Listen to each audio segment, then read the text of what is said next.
Good morning. Today we will be talking about some ratios and similar triangles.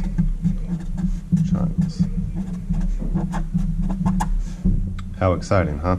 The basic idea of similarity is really important in mathematics and just in general, and ratios are sort of one of the key elements of the study of geometry. Hopefully that's not shaking too much.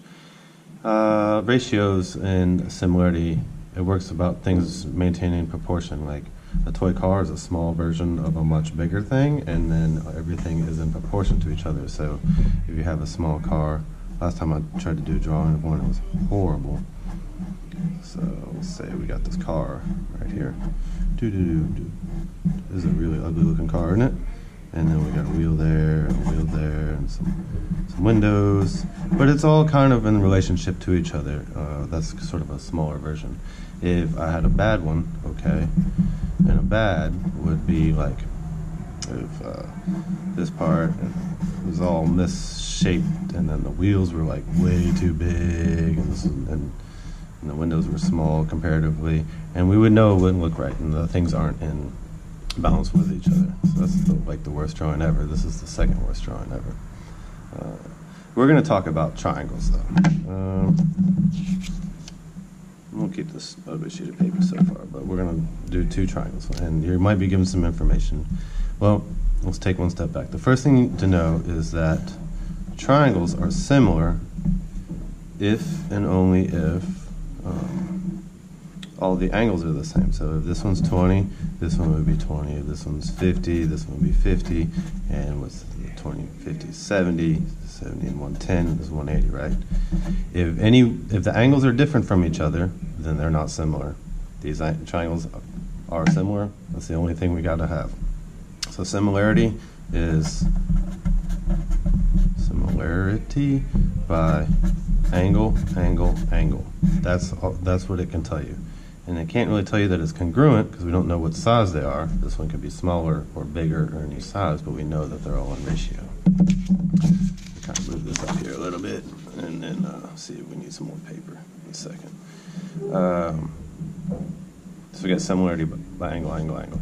And next up, we're going to do some problem solving with one. So let's say I've been given the information that triangle ABC is similar, that little tilde right there means similar to triangle DEF. And that means I got this triangle ABC, ABC, and I got triangle DEF over here, right? Now we're gonna go in the same order. So A is D, B is E, and C is F. Like so. If you switch it up, then it won't be right because we got to keep it where the things need to go.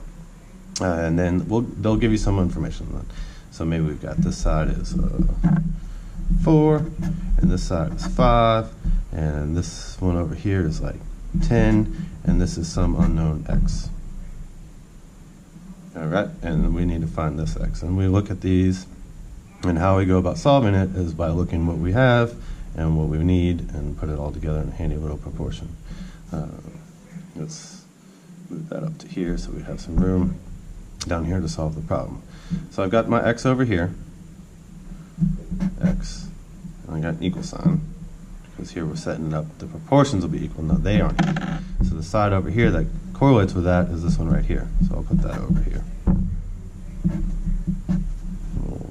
Over bar, then I'm going to find another side next to my x, some other information. There's a 10, and over here, the 4 correlates with that. And now we've got our proportions set up. These aren't too hard to solve. Most all of you have done it. And we'll slide this up so we can get this part where we need to be. You know, you cross multiply, butterfly. 5 times 10 is 4 times x. 50 equals 4x. Divide by 4. So x equals 4 goes into 50, what, 10, 12 and a half times? 12 and a half times, x equals 12 and a half. And that would be our answer. So x is 12 and a half. pretty easy, really. And the only way it gets more complicated is the way that they position the triangles. But once we have it in this situation, you can see it, you set up a proportion, you cross multiply, and you divide, and you got it. Very powerful. We can ascertain a lot of information we didn't know based on what we have now. So you've got, given your triangles are similar, set up your triangles. We find where your variable is, that's there. Find out where that side is that correlates with it there. And we got our other two sides right there. Proportion set up, cross multiply, divide. Yay, we found our x. Awesomeness. We'll do some more stuff later. Hopefully it will be more sensible.